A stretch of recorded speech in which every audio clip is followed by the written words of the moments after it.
Hello and welcome to another episode of the Hanan Samak podcast. We have a legend today, Omar Al Busaidy. He is an entrepreneur, author, futurist, and a proud voice for the next generation of Emirati leadership. From TEDx to Harvard Business Club to co-hosting World Skills Abu Dhabi for 11,000 plus guests. Omar is a crowd-pulling keynote speaker with a powerful presence across global stages. His book, Just Read It, and his work on diplomacy, innovation, and social intelligence have earned him a strong following on and off stage. I'm really excited to have him with us today. Omar, assalamu alaikum. Alaikum salam wa rahmatullah. Oh my God, Hanan, thank you so much. It was an awesome intro, but it's a bit too much. I like to say I'm Omar from Dubai. That's it, you know. Yeah. Omar, I love that. And I've met you officially in 2015 in Ras Al Khaimah in the Women's Conference, and you were awarded as the Voice of Community. Oh, thank you. Ever since 2015, mashallah, until today, your success has been sustainable, which is something I respect about you. Yeah. What's the reason behind that sustained growth? I think it's perseverance. That's the key word. None of us are without like challenges. Like so many things happen to us. Like life happens to us. Yeah. But I think perseverance and always continuing to chase this like North Star and it's the things that kept me going and I feel that. Yes, we always talk about failure as well and stuff, and it's for me it's almost like it's not an option. I have a lot of things at stake because I don't just live for myself. I live for my family, and because I know like I need to take care of my family, my mom, and everybody else. I always tell myself I have to get to that certain stage, and I think that's what allowed me to maintain this sustained growth as you asked. So I'm not where I want to be. I feel I'm not where I want to be, but I think I am on the right track. I have a little bit more clarity. As you can see, some of this white hair, it comes with, I think, some wisdom maybe with it. But I feel like next year, inshallah, I turn 40. I feel like these last 2 or 3 years, getting into this 40 has allowed me to really like focus and know what I'm good at and what I'm not good at. And that's what allowed me to figure out this sustained growth. So it's very important to know someone's strength. 100%. Okay. Yeah. And when to say no, those two things, like knowing your strengths, your weaknesses, and really learning to say no. Tell me more about saying no. I think, culturally, it's very difficult. And it's not it's not necessarily a bad thing, but it can be a bad thing if you overly do it, when you don't say no. Because I was known and am known maybe for, I'm always there for people a lot of the times. But I just had to get to a point where, when I can't do something, or if it's going to burden me and my mental health and everything else, I've got to the stage where I just put a big stop and I'm like, look, I really do not have the time right now. I have a lot of things on my plate. Let's, ask somebody else or maybe come back to me in another time. So, because previously I used to just take all these requests. Everybody will ask me whether it's about a job or about a business opportunity or this, and that's it. So I stopped doing favors way too much, more than, and some people, and it's fine even if it's for people I don't know, which is okay. Yeah. Because sometimes, there's also that thing, you feel like, karma, what you do and will come back to you. That's Absolutely. One.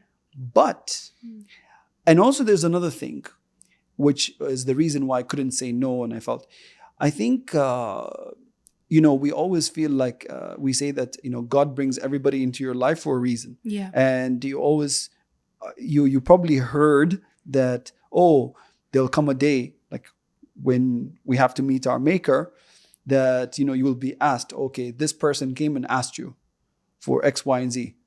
How did you respond? So that guilty feeling is always something that I carried for the longest time. Like, oh my God.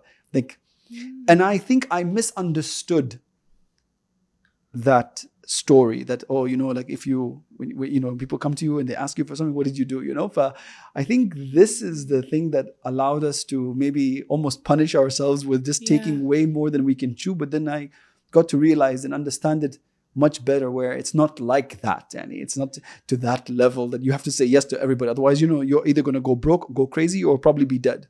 Absolutely. So I like it. Absolutely. It was, yeah. I can relate. Because people have been guilt tripping me as well. And I finally set boundaries, especially us as people who are good and kind and love doing favors. Yes. But at the same time, you feel like I'm not supposed to betray myself as well. Exactly. Right? Yeah. And I think when some people, they look at us, Hanan, there are a few people, and I've seen this a lot now that I can read people, read faces, looking at someone like you, I know that even if we didn't know each other, I know if I asked you for something, you just look like a very kind person. Even if you wouldn't say yes, but I would still come to you. There's some people, you look at them, you don't even want to ask them for anything. You just feel like, there's bad energy. You look and you have great positive energy. Then so you're welcome. So the problem is when people see us and we look all like lively, and they say that saying, don't take my kindness for weakness. And because I'm all the time, I'm kind unless otherwise, but I'm usually always kind. But people take that as a weakness and they feel like, okay, let me go after this person or take advantage. So this is the reason why we're getting all these requests. But now, like I said, perseverance, knowing myself, knowing my skills, knowing when to say no, I having this better clarity, as I said earlier, like the older that we get, are all the different sort of like elements of having this sustained growth. I love that, Omar. And I'm quoting you in your book. Just read it. You've said, life is about risks. Driving is a risk, marriage is a risk, but we still do them, right? Yeah. So what was the boldest risk you've ever taken in your life? I think one of the biggest risks that I took that I never thought I would do here is quitting my job. I used to work in Abu Dhabi, and I was working for a government agency. I was earning very good money. Wow. And I had a very good title. I had all the perks. I was living in an awesome place. Nice car, the works. When I received my Fulbright scholarship to go to the US, knowing that the State Department will only give me $1,400, that's like 4,000 dirhams. And this is this is back in 2019. It's 2025. So 2019, I already have had like over 15 years experience, or more than 10 years experience, and I've already got myself in a very good stage. I was doing very well. To quit to make $1,400 a month. That's tough. Yeah. And I don't come from like a rich, wealthy family. I didn't have any side hustle. I didn't have like whatever. I didn't have like, but I just said, I needed to leave. I needed to go. I needed to find myself. I needed to explore the world. I needed to, I felt like I was constantly between my job and home and doing the same thing, seeing the same people, doing the same thing. I was like, this cycle has to be broken. So breaking that cycle and taking the risk, and it's almost like stepping all the way back. They say like you take 2 steps forward and 1 step back. I took like 50 steps back, like especially from a career standpoint. Yeah, the best decision I ever made. I actually asked my mentor. I called him. His name is Mamadou Abusar. I said, Mamadou, because he moved to the States and he lives in Chicago, but we met in Abu Dhabi. And I asked him, I said, this is the situation. What do I do? He's like, Omar, do it. He's like, okay, yes, you have this title, you have this, whatever, but it's like, what's next for you then? If you have all this, then what? And I said, he's like, the only way where you can truly find your potential is you just test your, it's like the worst thing that can happen is you may just end up going back home. At least my mom has a home. I can move in back with my mom. We're not going to be on the street. It's like the most important thing is you're not going to end up on the street. But you do have a decent cushion, to go back on. And I was like, actually he has it right. I would, So I said, Hanan, honestly, to leave that job, everybody was asking me. Even my boss at the time, my boss's boss asked me and said, if this is about money, we can increase your salary and, whatever, we'll take care of you. I said, no, it's for me. What was that trigger that made you take this decision? I think which the first topic in my book is comfort zone. I was very comfortable. Okay. And every time I go out and preach to people, telling them, oh, you got to get out of your comfort zone or whatever, I was too comfortable. Mm-hmm. And Hanan, this is the way I described it when I met my boss, when I was resigning. What hit me is I remember, because I couldn't cook, for instance. Mm-hmm. I learned how to cook when I moved to the States. I had to. I remember ordering my food and it came like in this perfect box. I looked at it and then I looked at the screen and I looked outside and I was like, wow. So I had my own office. I had a huge office. I had a team, like 15 people reporting to me. I'm eating from a box, working on a box, sitting in a box, and then I get into a box, drive that box to go into another box. And then I sleep in that box. I entertain myself on a box. And what's crazy is the world isn't a circle, not a square or not a box. So I was like, that hit me so hard. And I was like, I am living in a box. Sometimes they say, oh, you're living in a bubble. Like, because, like when they say Dubai or the UAE is so safe. And no, I was living in a box. The bubble is probably better than living in a box. And I was like, I need to break this.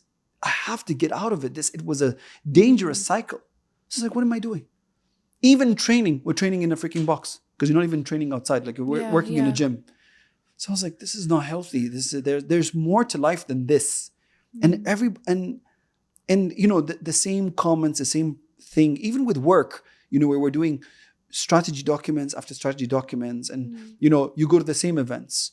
Literally every year, the same conferences. You would go to the same conferences, you see the same people. I was like, is this what life is about? Honestly, I feel like everybody in the world, if they have an opportunity, they have to just take a sabbatical. Like a couple of years, travel the world, go see the world. And that's what we need. And the States, the good thing is, the US isn't in the country, it's a continent. There's so much to see. Like each state is different. I went to Florida State. I was living in Tallahassee, the capital of Florida. But there's so much to see. Just in Florida, between Tallahassee, like the capital, and like Miami and Orlando, and they have other areas, it's so different. It's like living in a country. Like each state's like a country. I love that. I drove around, went so many different places. My God, I saw almost all the states. I mean, there's 50 states. I probably saw like 40 of them. I love that. There's only like 10 left. Like I haven't been to Hawaii or Alaska or like these other, but for the most part, I finished most of the states. I love that. Yeah, alhamdulillah. So it was good. It was good to explore that, and it opened up so many more doors. And you know what? You would think that if you you take a risk like this, that it might pull you back from your career. On the contrary, when I left, and I was gone for a few years. I left like almost 6 years. The school was for 2 years, but I left, and just doing the random things that I was doing in the States, I came back, and now, alhamdulillah, I'm president of the largest company in the world that manufactures non-metallic pipes. So wow, you would think that, but no. The connections I have, alhamdulillah, like when I was there, I met, people from the Trump administration. I'm quite close to them. I mean, there's a lot of people that I met. Politically, business-wise, it opened so many doors. Yeah, so I love that. You never know. You would think like, but no. It was meant to be. It shaped you. It shaped your evolution as a human being, as a leader today. Yeah. And from talking to all these different kind of people, multinational, massive audiences, what do you think the world needs today from emerging Emirati, Khaliji leaders? His Highness Sheikh Mohammed bin Zayed Al Nahyan, our president, had said that all of us as Emiratis have to be global citizens. That's what we need. I love your story, Hanan. I remember how many times you would take up courses. You went to Australia. You went to different places. Yeah. So the way that we expanded our own and developed our own skills, not necessarily here in the UAE, but going out of our comfort zone, like the way that you and I did and others, is what is needed. The way that other countries will respect this nation, and this nation is its people. The way that the more that we, you said earlier, you can even speak a bit of Spanish as well. If we can speak multiple languages, we understand different cultures, we're exposed to different environments. This is what the world needs. And we as a small nation with a small population would be able to have massive global impact, which we can see already. And we were talking about this so many times before, and now we can see it happen. I mean, today, the UAE, for example, when it comes to negotiating peace between countries, like look where we stand. We just saw now between Azerbaijan and Armenia. It's crazy. I don't know if you know this. If you ever travel to Armenia, they see that you're on your passport in Azerbaijan, they won't let you into Azerbaijan, or vice versa. Look at this. Now, they literally just signed a huge peace deal. There was Ethiopia, Eritrea. All these different countries where they were having conflicts, the UAE was part of it, and they trust the UAE. Even now, even with the ongoing conflict between Russia and Ukraine, so many prisoners of war were released because of the UAE's mediation. So what happens and how we are successful is how we are as a people. And I think, I even read a report once that people in the UAE, not only Emiratis, people just living in the UAE, have one of the highest social intelligence skills in the planet, because we're surrounded by people from so many different cultures, and that's what we need to bank on. So the challenge is, if there are people that continue to stay in their box or their own little corners and their own little thing, and not expose themselves to all of these opportunities, that's where the problem is. So those are the people that unfortunately won't help very much into taking the country where it needs to be. If all of us have this same kind of like mindset, imagine where we could be. I love that. If you could design the perfect future-ready leader today, what would you say are the top 3 qualities they need to master? So the top 3, number one, communication. And it's not only your verbal, but non-verbal, all your like social cues and how you're able to read the room. When they say like you need to read the room.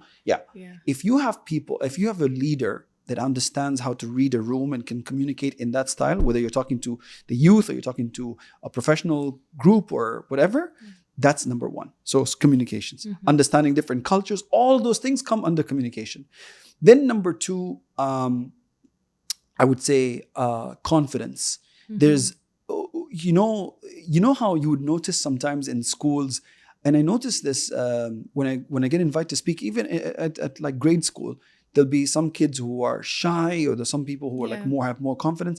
I think if we can help to teach the upcoming generation on confidence and how to, command a room, not just reading a room, but command one, that is very important as a skill.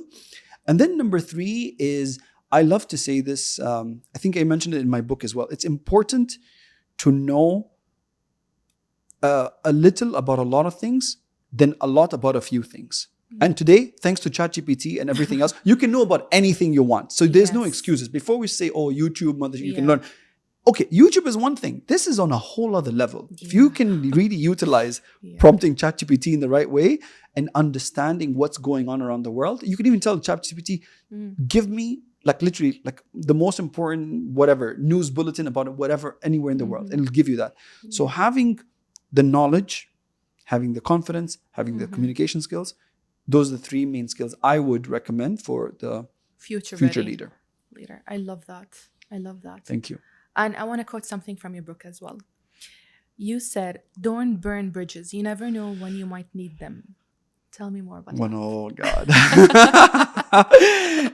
It is easier said than done. I should have Especially like with boundaries. Yeah. I should have added that in the book. Maybe I need to update Not this book. now. I'm saying no now.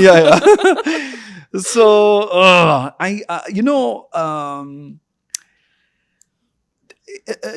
one of the examples I like to talk about, there was once upon a time I had a job, and I was actually fired from the job.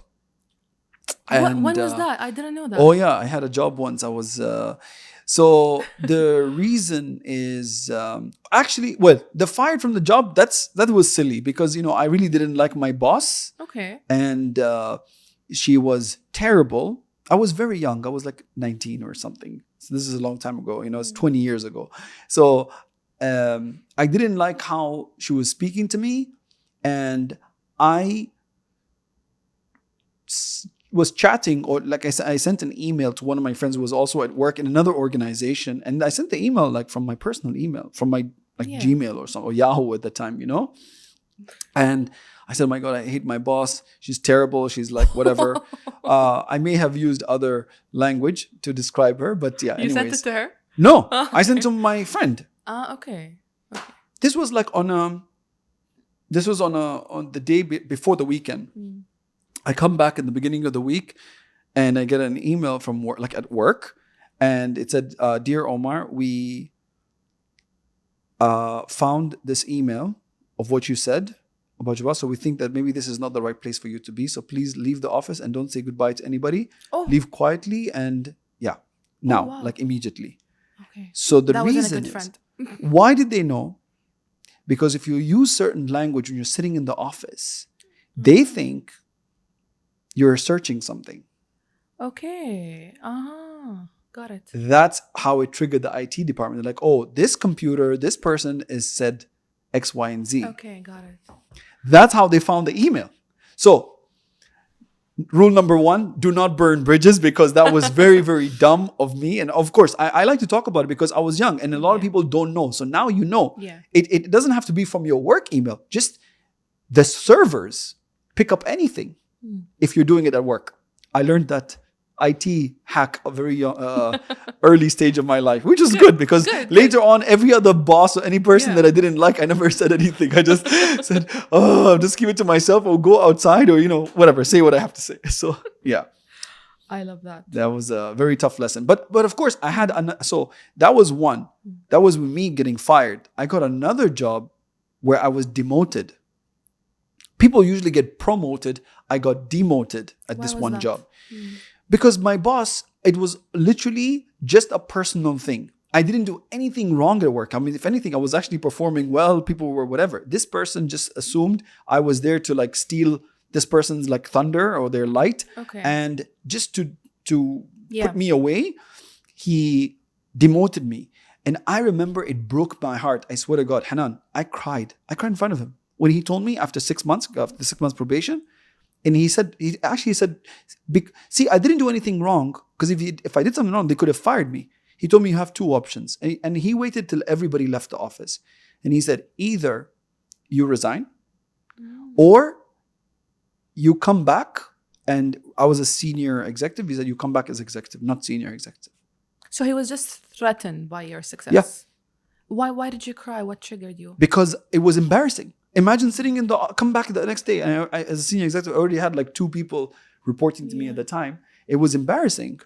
And also my salary was cut in half. I was like, what? I told him like, I didn't even know, because for me, all I was thinking about was my mom. Because, I would give my mom half my money and whatever. So I just felt bad, like I'm going to disappoint her, more than anything else. I could care less, But so I couldn't resign because I didn't have another job or whatever. I had to stay in that job. So you stayed in that job. I actually so he at least he had some kind of a heart. He saw me bawling. Wow. And he said, "Take 2 weeks and then you can come back if you want, or tell me what you decide." So I decided. I said, "Okay, fine." Then I messaged him. I said, "I'll come back in 2 weeks." Came back in 2 weeks. You know what was the worst thing? Hanan, everybody was treating me like the you did plague. Something wrong? Yeah. Okay. They remember when someone had COVID, everybody would, like literally, I felt COVID at that time. They all ignored me in the office. Nobody wanted to talk, because they felt if they spoke to me, they would probably get also demoted or fired or something. Like, oh yeah, they didn't want to be like Team Umar anymore. Yeah. Everybody loved me before that. But yeah. So I was literally I had my head down. I was just working and I was whatever. And I just, I stayed for another 3 more months until out of nowhere, I'm telling you, God is great. Subhanallah. I get a call from somebody very important in Abu Dhabi. And he's like, what are you doing these days? I said, well, I'm working in this place. This is what I'm doing. He's like, would you move? I said, today I would. Like right now. If you tell me now, yes. He's like, okay, come and see me. I said, but that time it was already like 3 o'clock in the afternoon. He called me. I told him, I need some time. He's like, it's not a problem. I'm in the office till midnight. I went and I met this person who's a chairman of a very important government organization. I met him 11:30 at night, Hanan. Wow. 11:30 at night. I signed my contract at 1 o'clock in the morning. 1 o'clock in the office. I get it. His head of HR was there. And people say like Emiratis don't work. Yeah, right. This is after midnight. This is the chairman of a government organization. He reports to the president. Literally, he reports to the president. I signed my contract 1 o'clock in the morning. That's good. I think what happened was unfair, definitely. Yeah. And God sees that. Yeah. Right? And Yeah. you got the awad, as they say. Yeah. You got the compensation Yeah. in a miraculous way. Crazy. Yeah. And the good thing, you got it also because you were patient. Yeah. Right? And you know what, Hanan? Yeah. It was the compensation also from I like that you said that word, because the financial compensation, it was more than what I was even getting when I was a senior. Crazy. Second, to your main question, which is not about burning bridges, which is about not burning bridges. Yeah, I didn't. So I told him respectfully. I came back and I said, boss, here's my official resignation. And he was surprised, like, why? Because those 3 months, I was exactly what he wanted me to do, to be, which was like not be out, whatever. You know, I'm a very social person, so he wanted to just break that. Sorry, he wanted you to hide. So I was exactly that. He was like, and he was really not. He did not want me to leave. I told him, but he didn't have a choice because I was already, because when I came back, I still had to do another 6 months probation. So even in that new position, it's not like I was confirmed. I had to do another 6 month probation, but I only stayed there for 3. So I said, no, I told him, I appreciate it. Thank you for this. And inshallah, one day we'll meet. You know? That's good. You know what's the craziest thing in the world? Don't tell me he's your friend now. No. Okay. He's still in the same position that I left. Subhanallah. So you elevated, you leveled up, and he's still there. Yeah, I mean, when you help people, when you support people, when you allow them to grow, you grow with them. So that was good. Yeah, that was one I should write a book about that one itself. Yeah. Thank you for sharing that. No, I mean, I'm glad I I share about anything. I don't care. I could say whatever, you know. That's good. It's not what you say, it's how you say it. It's also in the book. Yeah, it's also in the book, yes. This is amazing. And I want to wrap this up with one question, and I think... Oh, come on. No, you can't wrap this up. We just got started. There's so much to talk about. This is not the first, not the last time, I promise. Yeah. We got to have a session 2. I always wanted to ask you this. So, mashallah, you wear many hats, right? You're a father, an entrepreneur, you're a futurist, you're a leader. How do you stay grounded? I mean, it can be overwhelming. To me, it is overwhelming. Mm-hmm. But if it is to you, how do you deal with overwhelm? But then, how do you also stay grounded in your identity as Omar, like amid all this external success and roles? So, I like you said that, because the thing is, when I think when you said father, I think when you are a parent, it already grounds you 100%. Like you do more or less. You do forget about yourself. You don't. Really? Yeah. You're. That's it. You don't have. You cannot. You can't have like your own schedule. Like that thing does not exist, you know? I've heard that from so many parents. It doesn't exist. It's completely like I used to think about it before. Like when people would tell me, I was like, I think they were over exaggerating, but it's the truth. Like, and I'll tell you something else, Hanan. Maybe for some people it doesn't change, but me, because I am Omar. Yeah, Omar Hanan. I can't. Like I'm too like glued, and like he is too glued to me. You know, Sulaiman. That's good. He is too. So there's this thing, and I feel like, I feel like maybe because I wasn't very close to my dad. So because I wasn't, I feel like I'm always scared. I don't want to do the same thing to him. Or I don't want to have this barrier. Like it's almost like I'm compensating for what I didn't get. So I don't want to be that. So that's why I'm, So it's very, very different. You know what I mean? But So that's good. You're showing up differently. yeah. And for me, I don't see it as a problem because he is me, I am him, and it's fine. Like I'm happy with it. The time truly that I have to myself, and when he goes to sleep, that's it. I love watching TV, sitting watching aimlessly. Like even if I'm actually not paying attention, I'm like on a roll now watching Suits, like from like on, I don't know, season 3 or something, and I'm just watching that. By the way, so I am wearing multiple hats and my work and everything, and and I'm also doing my second master's right now, MashaAllah. in international commercial law. So Good for you. I have no time, really, but the only time is like when I'm watching like Netflix or like This soccer, is when you or disconnect. American football, whatever. This is the only time college football. That's what I like. So yeah, this is the only time I disconnect, and I think it's just part of life, and I accept it, and I don't let that pressure me too much. Okay. Yeah. I love that. Well, Omar, I don't want to end this conversation. It's so amazing. No, What is thank one you. message you want to send to our listeners? Someone who wants to start something, Mhm. someone who wants to maybe get married, start a relationship, start a podcast. If they're in the free state, if they're stuck, what is one message you want to send to them? The message that, and I like that you pulled that up from the book as well, is, don't be afraid to take a risk. Like, if once you feel you have this gut feeling towards something, just do it. Don't question it like too much. Always the worst case scenario for me, I always say, are you going to die? If you're not going to die, then you can manage it. That's it. If it's not death as a other, it's like when you're going to climb a mountain or something, the only other thing that could happen worse than an injury is probably falling. Yeah. So That's it. if it's not that, then what do you have to be afraid of? You'll learn. At least you'll tell yourself, okay, this is not going to happen. I'm going to learn. So that's what I recommend to people. It's the same thing with marriage. I was married once before. It was terrible. And I didn't die. Fine. I did it. I had there was a lot of red flags. I did it though. And because I even said to myself, I said, okay, if it doesn't work, what's the worst case scenario? I love that question. What's the worst I did case it. scenario? Okay. Nothing happened. Fine. Bad choice. Terrible. But whatever. It's fine. I survived. Yeah. And you got something better. Yeah. Same with work. If you resign from a job or whatever, and I got something better. Just do it.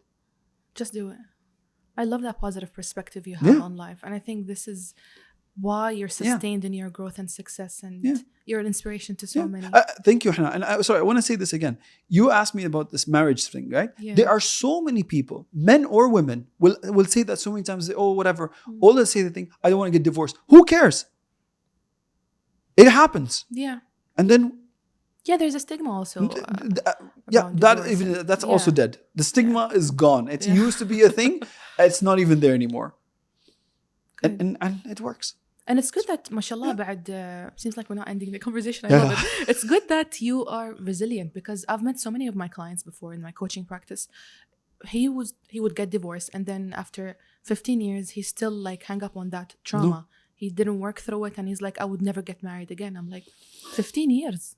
Yeah, doesn't matter. 15 years. So it's good that you work through these. I feel like you take the lessons learned, and then you take that and build something better. And you know what, Hanan? I like to say the quiet part out loud. When it comes to divorce, both are at fault. Even I was at fault. So I can say it was terrible. Yes, it was terrible. But I was not good, and that person was not good for me. Both. Okay. It takes a lot of but it's the truth. To say that. Yeah. Everybody. If it happens between whoever, both are at fault. I don't care. Somebody will say, oh, no, it's this. No, both. There is something.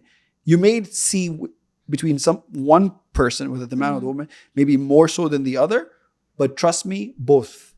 Like we say, it takes two to tango. I swear to God, it's so true. Yeah. And sometimes just people don't align, don't fit. Yeah, that's what it is. I'm saying in the end, it is. It's non-alignment. So it's both people. I'm happy you found your happy ending. I'm happy you're doing amazing work. Yeah. Such an inspiration to so many. Thank you so much. Omar, thank you so much. You are more for inspiration. being- You're amazing, Hanan. I'm Thank honored. you. Like this is like such a big deal. I couldn't. You asked me. I was like, "Are you kidding me? You shouldn't ask me. Just send me the location. Say this day, and this is it. Not would you like. You're supposed to say you are going to do it on this day. Done. Thank you so much. Well, it's my pleasure to have you, and I wish you all the best. Thanks. You too.